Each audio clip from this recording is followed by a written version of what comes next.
Hello everyone, welcome to Nitya classes. और आज हम लोग पढ़ने वाले हैं क्लास 10th डेमोक्रेटिक पॉलिटिक्स से पावर शेयरिंग, जिसमें कि हम लोग बहुत सारी चीज़ों को समझेंगे, इससे के पीछे प्रीवियस ईयर क्वेश्चंस भी शामिल हैं। तो स्टार्ट करते हैं, लेट्स स्टार्ट। पावर शेयरिंग आखिर है क्या? तो पावर शेयरिंग को समझने के लिए सबसे पहले उसकी मीनिंग को समझना है। Power sharing actually means the distribution of power among the different power groups। And remember, different power groups में कौन कौन सी चीज़ें शामिल हो सकती हैं? डिफरेंट ऑर्गन्स हो सकते हैं, लेवल्स हो सकते हैं और ग्रुप्स हो सकते हैं जो कि सोसाइटी के हैं, जिससे कि किसी भी एक सिंगल अथॉरिटी के पास में सारी की सारी पावर ना रह जाए। तो अब इसके बाद क्या है कि पावर शेयरिंग आखिर क्यों इम्पोर्टेंट है?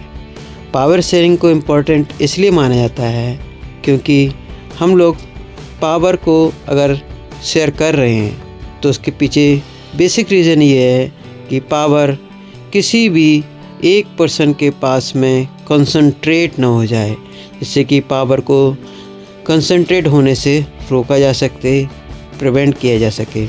जिससे कि दूसरे नंबर पर आता है रिड्यूस सोशल कन्फ्लिक्ट्स। लोगों के बीच में आपस में जो कन्फ्लिक्ट्स होते हैं, सोसाइटी में जो कन्फ्लिक्ट्स होते हैं, उनको कम करने के लिए कि मेरे पास में कोई पावर नहीं है, जिससे कि वो अपोजिशन करते रहते हैं।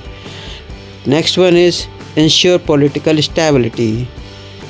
पावर जब शेयर होगी तो किसी भी तरीके से जो पॉलिटिकल स्टेबिलिटी है वो बनी रहेगी।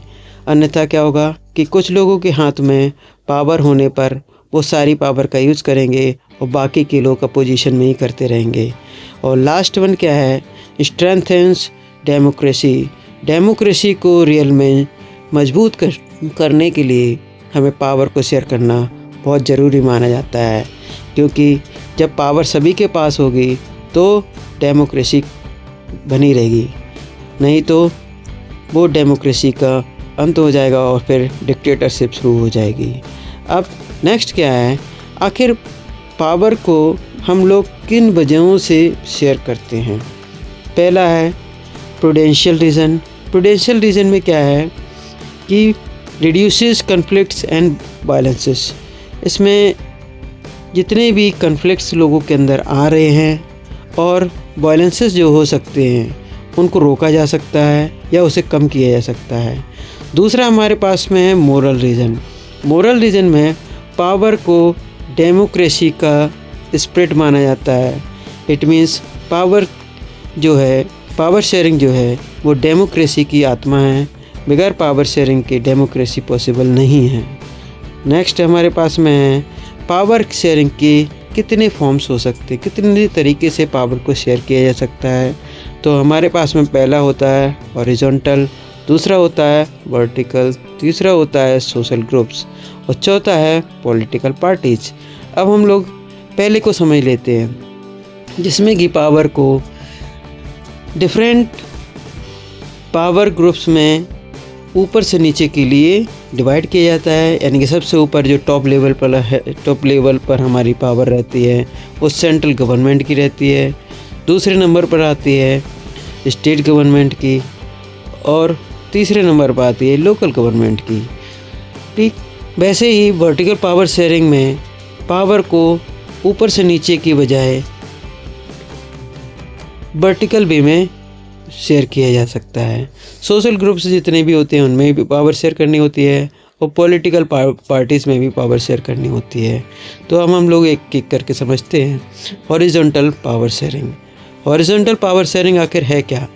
हॉरिजॉन्टल पावर शेयरिंग का मीनिंग ये है power shared among legislature, executive and judiciary.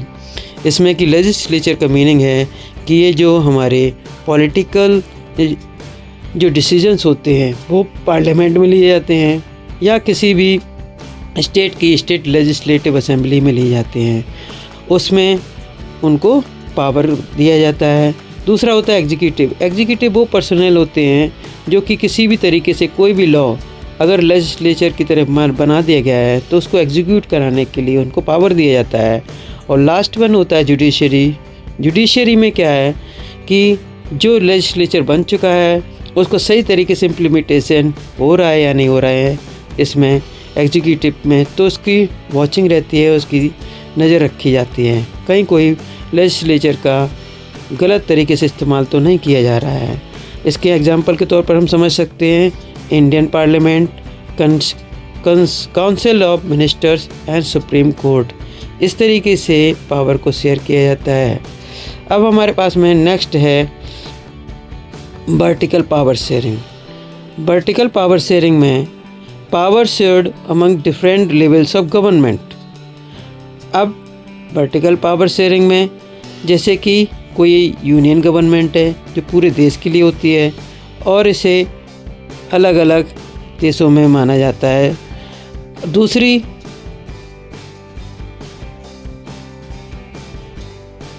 Vertical power sharing में हमारे पास में यूनियन गवर्नमेंट है, स्टेट गवर्नमेंट है और लोकल गवर्नमेंट है जिसमें कि पावर को शेयर किया जा सकता है।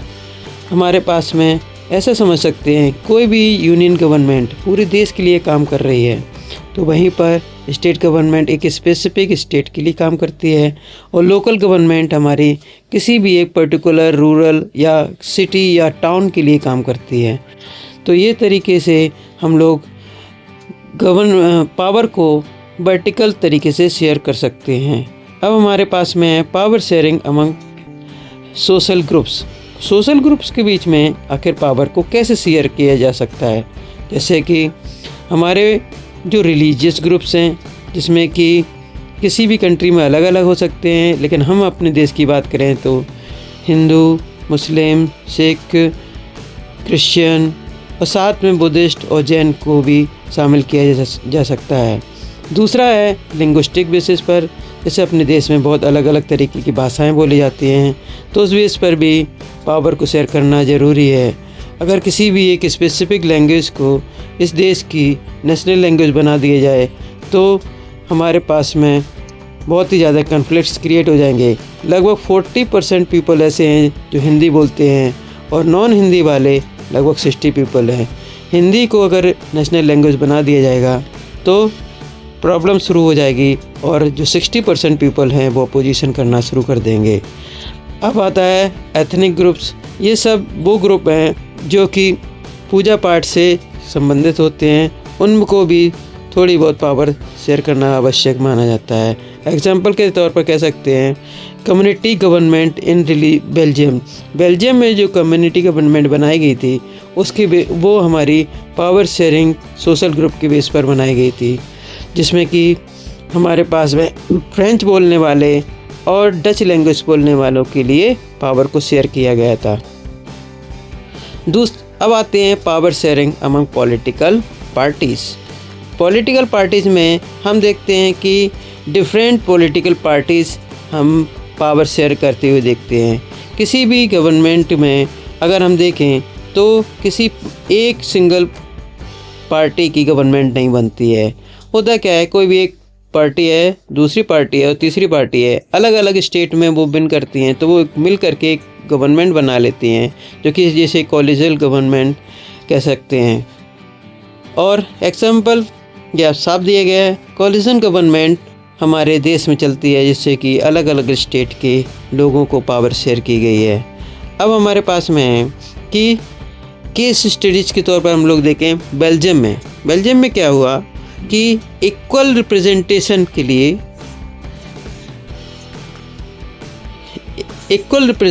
के लिए लिंग्विस्टिक बेस पर पावर को शेयर किया गया था, जिसमें कि एक फ्रेंच बोलने वाले थे, दूसरे डच बोलने वाले थे, उनके अकॉर्डिंग ही पावर शेयर किया गया था। फेडरल सिस्टम ऑफ गवर्नमेंट देखें तो वहाँ पर फेडरल सिस्टम माना गया था जिसमें कि पावर को अलग अलग स्टेट में डिवाइड किया गया था और डच साथ में फ्रेंच बोलने वाले लोगों की जहाँ पर पॉपुलेशन ज़्यादा थी उसके अकॉर्डिंग ही उनको बराबरी से पावर को शेयर किया गया था। Help avoid civil conflicts. जब भी किसी भी देश में सिविल कन्फ्लिक्ट्स शुरू होते हैं तो उनके लिए ये चीज़ इम्पोर्टेंट रहती है। जैसा कि बेल्जियम में किया गया था, जिसमें कि फ्रेंच और डच बोलने वालों में उन्होंने पावर को शेयर किया गया था, जिससे कि उनके अंदर कन्फ्लिक्ट्स जो आ रहे थे वो ख़त्म किए गए। अब आते हैं श्रीलंका। श्रीलंका का केस थोड़ा सा अपोजिट माना जाता है, जिसमें कि मेजोरिटेरियन पॉलिसी अडॉप्ट की गई और मेजोरिटेरियनिज्म में बुद्धिस्ट जो लोग थे उनको स्पेशल पावर दी गई थी, जिससे कि उसमें बहुत सारे कॉन्फ्लिक्ट्स क्रिएट हो गए और लोग फिर आपस में लड़ने लगे। जिसमें कि सबसे ज़्यादा बोलने वाले, जो अगर हम लैंग्वेज बेस पर देखें तो वो सिनाला बोलने वाले बुद्धिस्ट माने जाते थे, और जिसके वजह से जो हमारे 2 लैंग्वेज बेस्ड थी, जिसमें कि सिनाला और दूसरी थी तमिल और सिनाला बोलने वालों में आपस में लड़ाइयाँ शुरू हो गईं और उन्होंने पूरे देश में कन्फ्लिक्ट्स की वजह से वॉर शुरू कर दिया, जैसे कि सिविल वार बोला गया। अब हमारे पास में आता है नेक्स्ट कंक्लूज़न क्या है। आखिर कंक्लूज़न के तौर पर कह सकते हैं कि पावर को शेयर करने से पावर शेयरिंग यूनिटी बनाती है, डेमोक्रेसी को कायम रखती है, साथ में गवर्नमेंट की जो स्टेबिलिटी है या डेमोक्रेसी की स्टेबिलिटी है वो बनी रहती है। It is essential for diverse country like India. जैसे कि भारत में अलग अलग देश, अलग अलग प्रदेशों में भाषाएं बोली जाती हैं या किसी भी तरीके से उनको डिवाइड किया गया है, तो उनके लिए पावर शेयरिंग ज़रूरी मानी गई है, नहीं तो वो सारे लोग आपस में अपना देश बनाने की मांग करने लगते हैं। अब हम आगे बढ़ते हैं, तो आगे हमारे पास में हैं कुछ क्वेश्चंस जो कि प्रीवियस ईयर क्वेश्चन से रिलेटेड हैं और इसे हम लोग ऐसे समझते हैं, जैसे कि पावर शेयरिंग क्या है आखिर। और एक पहला क्वेश्चन ये है, why is horizontal distribution of power sharing important. आपको ये बताना है कि पावर शेयरिंग का जो हॉरिजॉन्टल डिस्ट्रीब्यूशन है वो क्यों ज़रूरी है। क्योंकि पहला इसमें दिया गया है कि अगर क्वेश्चन 5 मार्क्स का आता है तो आपको पूरे 5 पॉइंट ही डिस्कस करने हैं, और अगर 5 मार्क्स के बजाय 2 मार्क्स का कोई क्वेश्चन आता है तो उसके लिए आपको 2 पॉइंट ही डिस्कस करनी है। इस बात को ध्यान में रखते हुए आपको क्वेश्चन का आंसर देना है। कोई 3 मार्क्स का आता है तो 3 पॉइंट को ही आपको एक्सप्लेन करना होगा, नहीं तो क्या होगा कि आपका समय भी बर्बाद हो जाएगा और ज़्यादा लिखने पर आपको कोई एक्स्ट्रा मार्क्स नहीं मिलने वाले। ठीक है, तो हम लोग समझने की कोशिश करें पावर शेयरिंग आखिर है क्या। तो सबसे पहले आता है कि हॉरिजॉन्टल पावर शेयरिंग के लिए power sharing among legislature, executive and judiciary, इसको हम लोग हॉरिजॉन्टल पावर शेयरिंग के तौर पर जानते हैं। हॉरिजॉन्टल पावर शेयरिंग में जो पावर है वो एक तरीके से बराबरी के स्तर पर बांटी जाती है, इसमें कोई ऊपर या कोई नीचे नहीं रखा जाता है। अगर हम लोग दूसरा पॉइंट देखें तो all organs are placed at the same level to exercise different power. सभी जितने भी ऑर्गन्स बनाए गए हैं, जिसमें कि आप चाहे लेजिस्लेचर को ले लें या फिर एग्जीक्यूटिव को ले लें या फिर आप लास्ट में जुडिशरी को ले लें, तो जो उनकी लेवल है पावर की वो लगभग बराबर मानी जाएगी और इसमें कोई कम या ज़्यादा नहीं है। ठीक है, अब हम तीसरा पॉइंट समझने की कोशिश करते हैं। तो it control exercising of unlimited power by any one organs. इस तरीके से देखें तो ये जो कंट्रोल किया जाता है पावर को एक्सरसाइज करने के लिए, वो अनलिमिटेड ना होकर के लिमिटेड हो जाता है, जिससे कि कोई भी ऑर्गन सबसे ज़्यादा पावर यूज़ नहीं कर सकता है, उन पर एक दूसरे की वॉच लगी रहती है। नेक्स्ट है आपके पास में it maintains balance of power. जिससे क्या होता है कि जैसे आप लेजिस्लेचर को ले लीजिए, एग्जीक्यूटिव को ले लीजिए या फिर जुडिशरी को ले लीजिए, इन सब में लेजिस्लेचर, एग्जीक्यूटिव और जुडिशरी, इन सब की पावर में एक बैलेंस मेंटेन रहता है। बैलेंस की वजह से ही ये देश आराम से चल रहा है। Works as check and balance, इसी बैलेंस को मेंटेन करने के वजह से इसे चेक एंड बैलेंस के नाम से जाना जाता है। नेक्स्ट की बात आती है एनी अदर रिलेवेंट पॉइंट जो आपको समझ में आ रहे हैं वो भी लिख सकते हैं। ने जो मैंने पहले से बताया था कि 2 पॉइंट ही होने चाहिए, लेकिन इसके लिए 2 मार्क्स होना ज़रूरी है। अगर वो कहीं 5 पॉइंट के आ जाएं तो आपको 5 मार्क्स के क्वेश्चन में ही लिखना है। और ये सिर्फ एक एग्ज़ाम्पल है, एक हेडिंग है जिससे कि आप लोग लिख सकते हैं, और इसके अंदर और सारी चीज़ें जो आपको पता हैं वो आपको लिखनी है। अब हमारे पास में नेक्स्ट क्वेश्चन है, explain the prudential reason of power sharing, जो कि मैंने अभी बताया था प्रूडेंशियल रीज़न क्या है।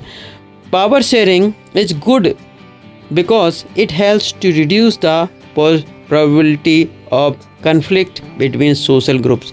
सोशल ग्रुप्स के बीच में जो आपस में लड़ाइयाँ हो रही होती हैं, कन्फ्लिक्ट्स हो रही होती हैं, उनको पावर शेयरिंग के वजह से ही रिड्यूस किया जा सकता है। यानी कि सीधी बात करें तो पावर शेयरिंग ही हमारे सोसाइटी में होने वाले कन्फ्लिक्ट्स को दूर कर सकती है। दूसरा हमारे पास में पॉइंट है, social conflicts often leads to violence and political instability. Social conflict जो होते हैं जो वायलेंस को बढ़ाते हैं और पॉलिटिकल इंस्टेबिलिटी को बढ़ाते हैं। इसको रिड्यूस करने के लिए पावर को शेयर करना बहुत ज़रूरी माना जाता है। तीसरा आपके पास में ensure the stability of political order. Political order है उसको सही बरकरार रखने के लिए हम लोग पावर को शेयर करते हैं। जैसे कि सेंट्रल गवर्नमेंट देख लीजिए, कभी कभार अपोजिट में चली जाती है स्टेट गवर्नमेंट की, जिसकी आपकी 2 केस में देखा जा सकता है। जैसे कि एक मान लीजिए ये इंडिया की गवर्नमेंट है और दूसरी है बंगाल की गवर्नमेंट, तो दोनों में आपस में जब एक जैसा नहीं होगा तो पावर का जो यूज़ है, पॉलिटिकल ऑर्डर है, वो ख़राब होने लगता है। अगर हम लोग कोई और पॉइंट लिखना चाहें तो आपके समझ में जो आ रहा है वो लिखा जा सकता है, लेकिन 2 पॉइंट लिखना इसलिए ज़रूरी है क्योंकि आपको मार्क्स लिमिटेड होने चाहिए। अगर ज़्यादा मार्क्स वाला क्वेश्चन है तो हम लोग इसे आगे कर सकते हैं। अब आपके पास में आता है क्वेश्चन जिसमें कि how is horizontal power sharing different from vertical explain. आपको ये क्या करना है कि जो हमारी हॉरिजॉन्टल पावर शेयरिंग है वो किस तरीके से वर्टिकल पावर शेयरिंग से अलग है। आपको सिंपली क्या करना है कि हॉरिजॉन्टल को एक साइड में लिख सकते हैं या ऊपर लिख सकते हैं, नीचे वर्टिकल को अलग से लिखना है। एक साथ एक सेंटेंस में या एक पैराग्राफ में आप इसे लिखने की कोशिश ना करें, नहीं तो जो भी एग्ज़ामिनर होते हैं वो इस चीज़ को ढंग से पढ़ते नहीं हैं और आपके मार्क्स कट जाते हैं या कम दिए जाते हैं। पहले अगर हम लोग हॉरिजॉन्टल पावर शेयरिंग की बात करें तो ये है क्या, power is shared among different organs of the government such as legislature, executive and judiciary. जो मैंने अभी बताया था उसमें पावर को लेजिस्लेचर में, एग्जीक्यूटिव में और जुडिशरी में जो कि इस तरीके से डिवाइड किया गया था। अगर हम लोग इसे थोड़ी सी सही तरीके से समझने की कोशिश करें तो हमारे देश की जो गवर्नमेंट है लेजिस्लेचर बनाती है। लेजिस्लेचर जो बना रही है गवर्नमेंट, उस गवर्नमेंट ने अगर कोई लेजिस्लेचर बनाया तो उसे काम पूरा कराने का जो रहता है एग्जीक्यूटिव कराने का, वो एग्जीक्यूटिव का है। नेक्स्ट आपके पास में आता है जुडिशरी। जुडिशरी एक तरीके से उन सब के किए गए काम को वॉच करता रहता है और कहीं गलत हो रहा है तो उसमें इंटरफेयर करता है। अब आपके पास में इसी के लिए हम वर्टिकल की बात करें तो पावर शेयरिंग आखिर है क्या। पावर शेयरिंग वर्टिकल में is shared among government at different level. Different level पर जो गवर्नमेंट पावर शेयर करती है उसे हम लोग वर्टिकल पावर शेयरिंग के नाम से जान सकते हैं। जैसे कि कोई एक यूनियन गवर्नमेंट है देश की, दूसरी कोई भी अदर स्टेट की गवर्नमेंट है जिसमें कि प्रोविंशियल हो सकती हैं और रीजनल गवर्नमेंट हो सकती है। उनके बीच में जो पावर शेयर की गई है उसे हम लोग इस तरीके से समझ सकते हैं कि जो उत्तर प्रदेश की गवर्नमेंट है और भारत की गवर्नमेंट है वो अलग अलग तरीके से पावर को एक्सरसाइज करते हैं।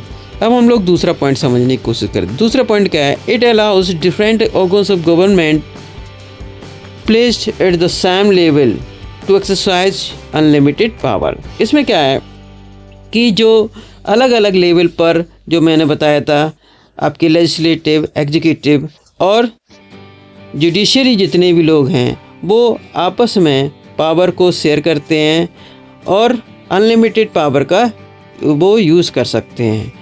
तो अब हम लोग वर्टिकल की बात करें इसके अगेंस्ट में, तो क्या है कि कॉन्स्टिट्यूशन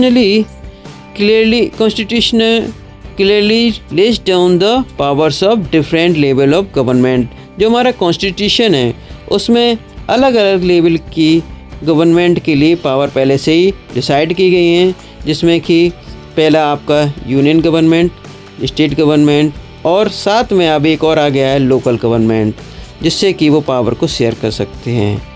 अब आप इसके बाद में एक और क्वेश्चन है जिससे कि आप बहुत आसानी से समझ सकते हैं।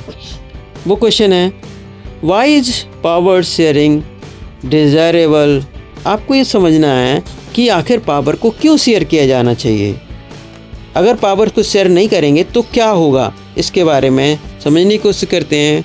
पावर को शेयर करने के लिए power sharing helps to reduce the probability of conflicts between social groups. ये बात मैंने पहले ही बता रखी है, यानी कि सोशल ग्रुप्स में जो कन्फ्लिक्ट्स होते हैं उनको कम करने के लिए पावर को शेयर करना बहुत ज़रूरी है। दूसरा है power sharing is good way to ensure the stability of political order. जो मैंने बताया था, पॉलिटिकल ऑर्डर को सही तरीके से स्टेबल करने के लिए बहुत ज़रूरी है कि पावर को शेयर किया जाए। तीसरा है इट कंट्रोल सोशल कन्फ्लिक्ट्स। जो सोसाइटी में कन्फ्लिक्ट्स हो रहे हैं, वायलेंस हो रहे हैं और पॉलिटिकल इंस्टेबिलिटी है, उसको कंट्रोल कर सकती है। It helps to unite the nation. देश को यूनाइट करने के लिए बहुत ज़रूरी है कि पावर को शेयर किया जाए और ये बहुत इम्पॉर्टेंट पॉइंट माना जाता है। Next is legitimate government is one where citizens through participation acquire a stake in the system। इसका मीनिंग क्या है समझ में आता है। जो हमारे देश का सिटीज़न है वो वोटिंग के थ्रू, यानी कि पार्टिसिपेशन क्या है, वोटिंग है, और वोटिंग के थ्रू अपनी एक गवर्नमेंट में या सिस्टम में एक स्टेक या उनकी पार्टिसिपेशन को इंश्योर करता है। नेक्स्ट आपके पास में power sharing is the very spirit of democracy. Democracy की स्पिरिट सिर्फ पावर शेयरिंग से ही आ सकती है। और अगर आपके मन में कोई भी चीज़ आ रही है तो उस भी आप लिख सकते हैं, लेकिन ध्यान रखें मैंने जो बताया कि 2 पॉइंट ही आपको लिखने हैं, उससे ज़्यादा एक्सप्लेन करने की ज़रूरत नहीं है। अब आपके पास में जो चीज़ें थी वो ख़त्म हो चुकी हैं और आई होप आपको इस चीज़ें जो समझ में आई हैं शॉर्ट में वो आपके लिए बहुत हेल्पफुल रहेंगी। इससे पढ़ने से एग्ज़ाम से पहले आपको बहुत सारी चीज़ें मिलने वाली हैं। Thank you, have a nice day. Please subscribe and like for the motivation. Thank you.